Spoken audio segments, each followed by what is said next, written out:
Kwa maana jinsi hii Mungu aliupenda ulimwengu hata akamtoa mwanaye pekee, ili kila mtu amwaminie asipotee, bali awe na uzima wa milele. Makofi kwa Bwana Yesu.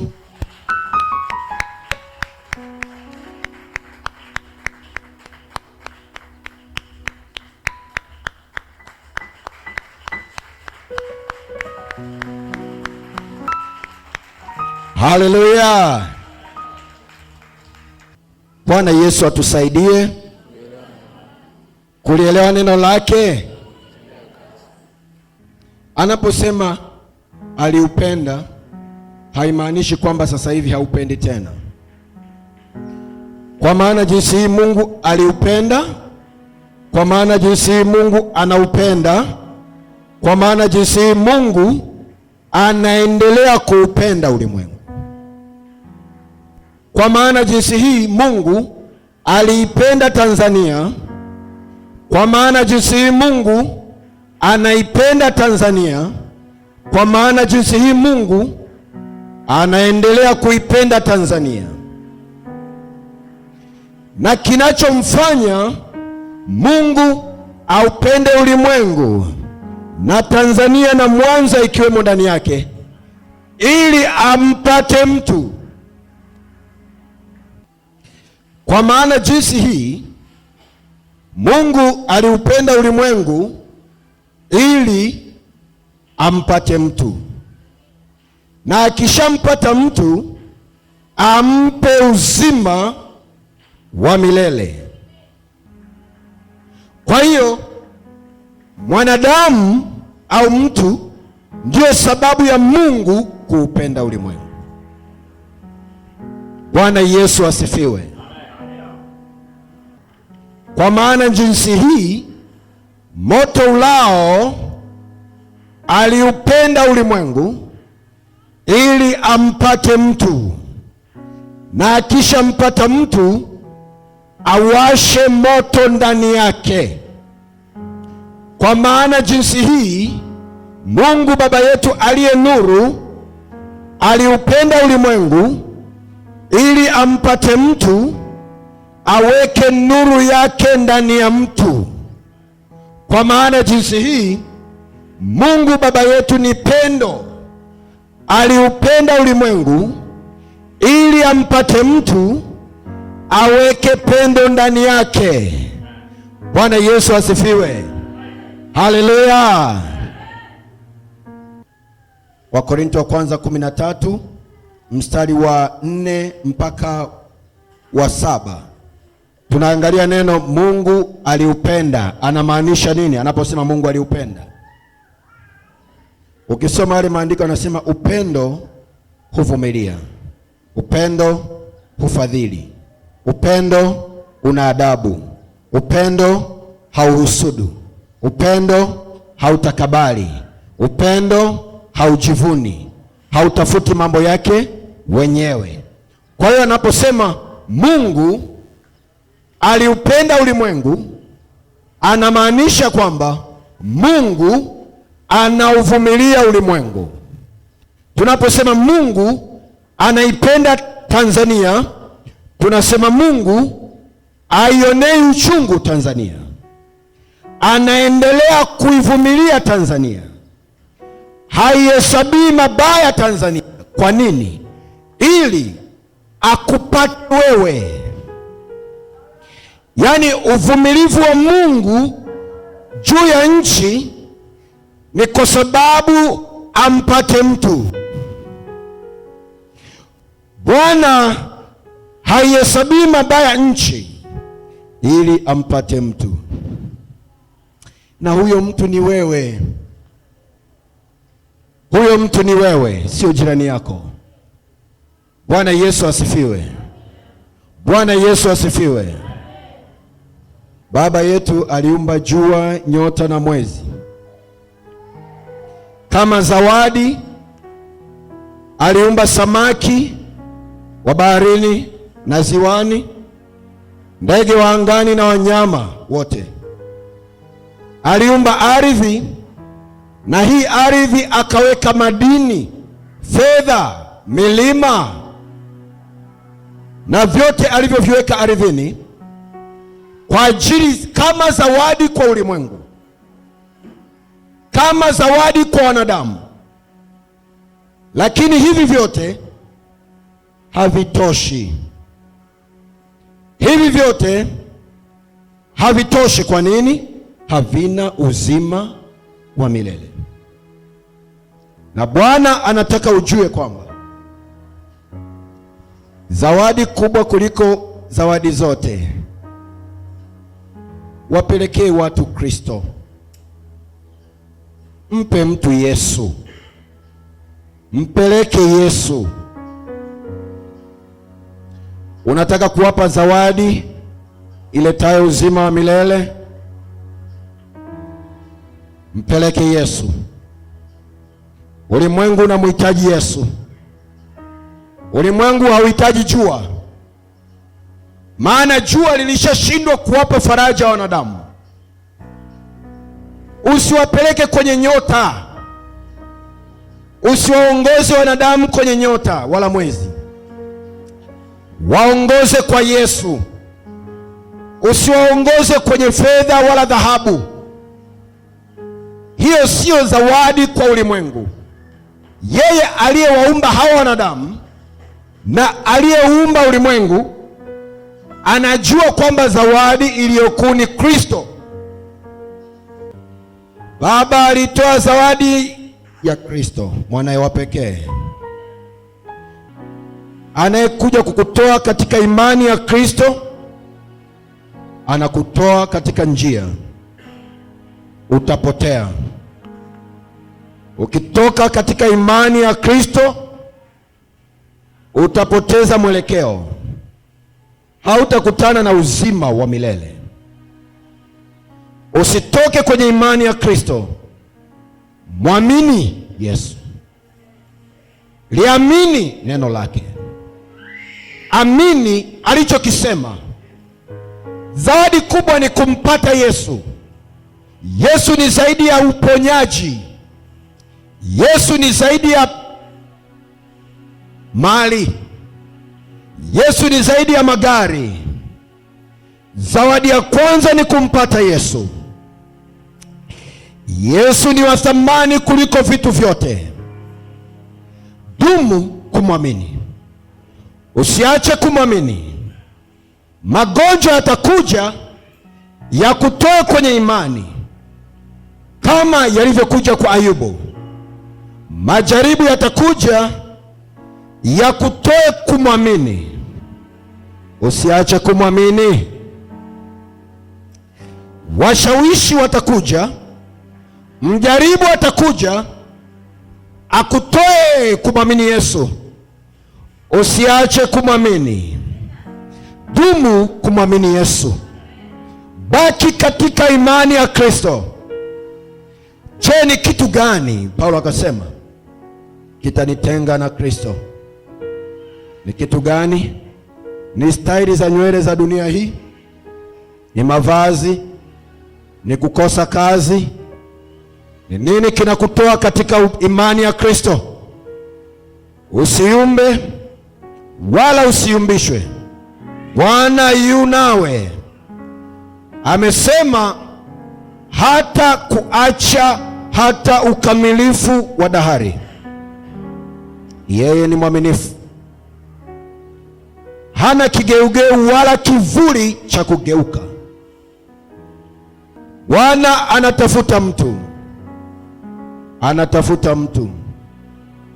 Bwana anatafuta mtu, anatafuta mtu ulimwenguni. Mtu, sio watu, mtu. Bwana hatafuti mwinjilisi, mzee wa kanisa, hatafuti bosi, mheshimiwa. Anataka mtu, anataka mtu. Mungu aliupenda ulimwengu hata akamtoa mwanawe wa pekee ili ampate mtu. Na maandiko yanasema hivi, akishampata mwanadamu wa mwisho, akishampata mtu wa mwisho, maandiko yanasema dunia hii haina thamani tena mbele zake. dunia itakunjwa kama karatasi, na yote yaliyomo ndani yake yatatupwa katika ziwa la moto. Maana kati ya dunia na mtu chenye thamani mbele zake ni mtu. Maandiko yanapozungumza juu ya mwanadamu kumpata Mungu, yanasema mwanadamu anatakiwa kuichukia dunia na yote yaliyomo ndani yake ili aweze kumpata Mungu. Maana anasema mtu akiipenda dunia, kwa sababu dunia ina uwezo wa kumfanya mwanadamu kumtoa moyo wake kwa Bwana. Ndio maana maandiko yanasema mtu akiipenda dunia na mambo yake, kumpenda Baba hakumo ndani yake. Kwa hiyo ili kumpenda Baba kukae ndani sawasawa, lazima uichukie dunia na mambo yake, umpate Mungu. Ukishampata Mungu, ukiigeukia dunia, utaweza kuipenda dunia kama apendavyo Baba. Baba anaipendaje dunia? Baba anaipenda dunia kwa kuiona thamani ya mwanadamu, kwamba iko juu zaidi ya vyote vilivyoko duniani. Lakini usipompata Mungu, utaipenda dunia katika mtazamo wa kumwona mwanadamu hana thamani zaidi ya dunia na vilivyomo ndani yake. Kwa maana nyingine ni hii: utakuwa radhi kuchinja, kuua ili upate yaliyopo duniani. Utakuwa radhi kudhurumu nafsi ya mwanadamu, kumdhurumu mwanadamu ili upate yaliyoko duniani. Kwa sababu bila Yesu huwezi kuiona thamani ya mwanadamu ukiwa duniani.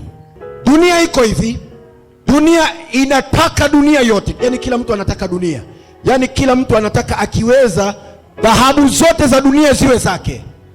Kila mtu anataka akiweza almasi zote za dunia ziwe zake, azichukue yeye.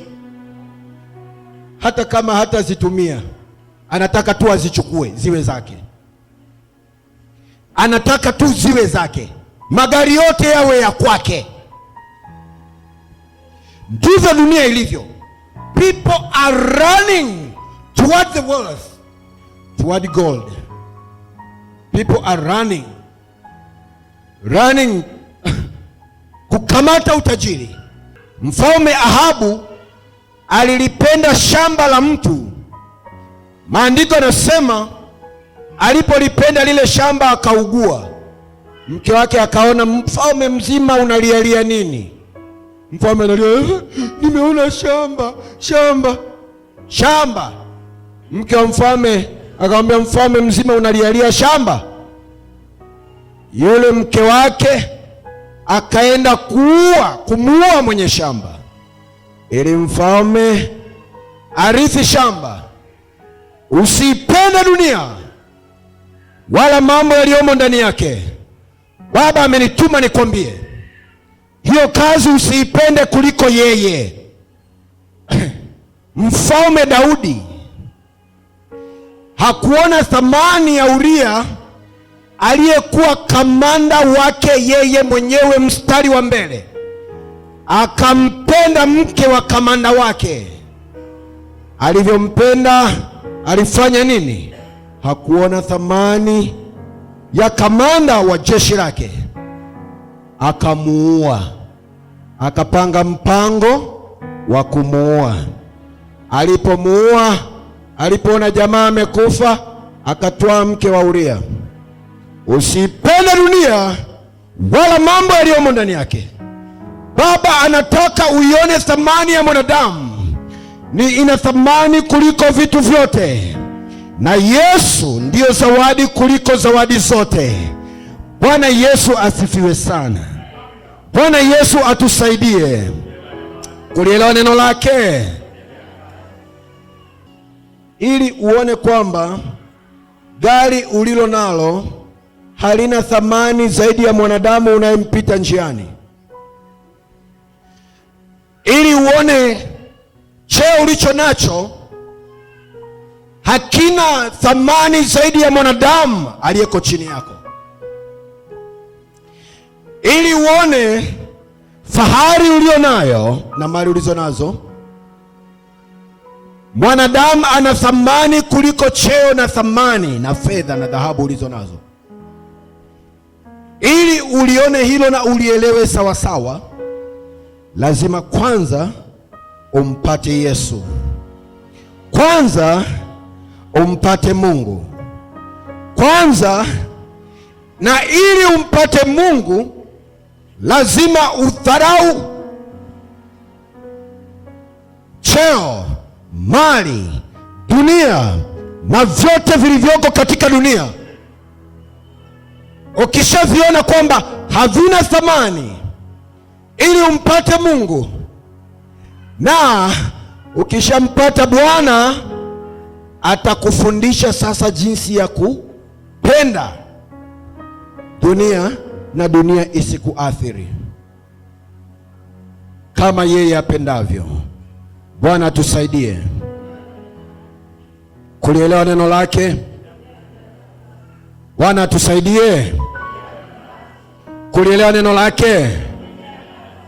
Ukishaanza kuvichukia vya shetani, ukampata Mungu, ukishampata Mungu, atakuongoza na kukupa macho ya kuipenda fedha bila fedha kuathiri moyo wako. Kuna watu walipata fedha, walipata vyeo, huduma zikafa. Walikuwa waaminifu wakati wanahubiri wakiwa masikini. Leo hii naongea, kuna madhehebu ya kiroho yalikuwa kiroho kweli kweli walipokuwa maskini. Walipokuja kupata pesa, kiroho kikashuka, tamaa ya fedha ikaingia ndani ya mioyo ya wanadamu. Tunapozungumza sasa hivi hali ni mbaya. Ili turudi, ili tubadilishe mwelekeo, lazima tuanze kuchukia yaliyo ya dunia kama tulivyoanza mwanzo. Wakati wale wanaukimbilia, sisi tunakataa. Wakati wale wana wa dunia wako tayari kumkana Yesu, sio kumkana Yesu tu, kukana familia, kuua watoto, kuua ndugu na jamaa. Wakati wale wana wa dunia wako tayari kufanya yote hayo na kumkana Mungu ili wapate vyote viwe vyao. Baba anasema hivi, wana wa ufalme, watawala wao anataka, wanaanza kwanza kuukataa. Wakati wao wanakimbilia, sisi tunakimbia, we run against. Wakati wao wanakimbilia hayo, sisi tunakimbia kuyakimbia hayo kwanza, tukikimbilia kwa Bwana. Tukishampata Bwana, ndipo sasa Bwana anatuwezesha kumpenda yeye kama Zakayo alivyompenda Yesu. Tajiri Zakayo mtoza ushuru alimpenda Yesu, akasema nusu ya mali yangu na hapa maskini. Huwezi kutoa hela namna hiyo kama una Yesu, kama una Mungu. Na ili uweze kufika viwango vya utoaji kama Kornelio, lazima uwe na Mungu. Wanaotawala fedha, yaani ukiona mtu ni bahili, anatawaliwa na fedha. Ukimwona mtu mtoaji, anatawala fedha. Na ili uwe mtoaji kama Ibrahim, anasema nakubariki ili uwe baraka. Kuwa baraka maana yake nini? Kutoa. Ukiona mtu ana uwezo wa kuitoa fedha, huyo mtu ana mamlaka juu ya fedha.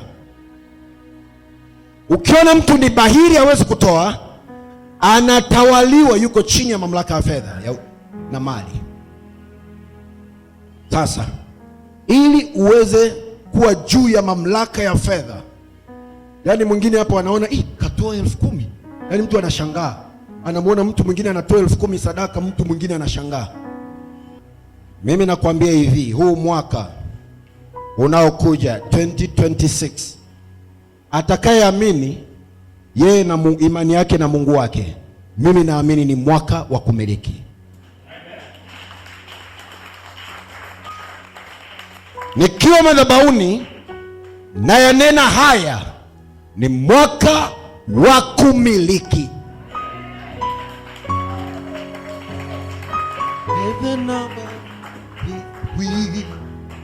Storm power and love our God is an awesome God. Mungu wetu ni wa ajabu. Wana wa Mungu wataenda kumiliki kama Ibrahim. Watatoa, Bwana atawapa, na watatoa tena, watatoa zaidi kwa ufalme wa Mungu, na watajitoa na wenyewe. Watatoa na kujitoa kwa ajili ya Bwana. Wamiliki wa mali. Unataka kumiliki ajira? Kuna watu wanaingia kazini kama wanamilikiwa na kazi, na kuna watu wanaingia kazini kama wamiliki wa kazi. Kuna watu wanaingia kwenye biashara kama wanamilikiwa na biashara. Chochote biashara itakachosema, upepo wowote wa biashara utakapokuja, ndio huo. Kwenye bangi wataingia, wanauza bangi watu wa Mungu. Sigara wataingia, watauza sigara. Mimi sivuti, lakini atauza pombe, wataingia kuuza pombe. Yaani upepo wowote wa biashara utakaoingia wamo. Na kuna watu wanaingia kwenye biashara wakiwa ni watawala wa biashara. Anasema sigara siuzi, pombe siuzi, Jumapili nafunga duka, naenda kanisani. Wote kati ya hawa watu wawili anayemiliki Bwana, unafikiri Bwana anataka yeye ni mfalme, afu akupe hela, afu hela ikutawale wakati yeye ni mfalme? Yeye atawale nini sasa? Yaani Mungu awape nyinyi wote hela, afu hela iwatawale, afu ampo kanisani, afu yeye ni mfalme, atawale nini sasa? Viti. Bwana atusaidie kulelewa neno lake. He's an awesome God, He reigns from heaven above with wisdom, power, and love. Our God is an awesome God. Our God is an awesome God. He reigns from heaven above with wisdom, power, and love. Our God is an awesome God. Mungu wetu ni mwema. Our God is an awesome God. He reigns from heaven above with wisdom, power, and love. Our God is an awesome God. Mungu wetu ni mwema sana. Haleluya. Mungu wetu ni mwema. Umelielewa neno? Umelikubali? Umelipenda? Utaenda kulifanyia kazi? Umelisikiliza kama neno litokalo kwa Baba? Okay, amesema hivi Baba ameipenda hii miti, amelipenda ziwa Victoria, amelipenda ziwa Nyanza, si ndio? Amelipenda ziwa Victoria, amelipenda ziwa Nyanza ili akupate wewe. Ameipenda Tanzania na Mwanza ili akupate wewe. Haleluya. Na amekupenda ili akupe uzima wa milele. Anataka uione thamani yako zaidi ya vyote. Wewe ni wa thamani kuliko vitu vyote. Mpende Yesu, muamini Yesu. Amen. Funika macho yako, inua mikono yako juu, nimshukuru Mungu. Baba, nasema asante kwa neno lako, nimelinena.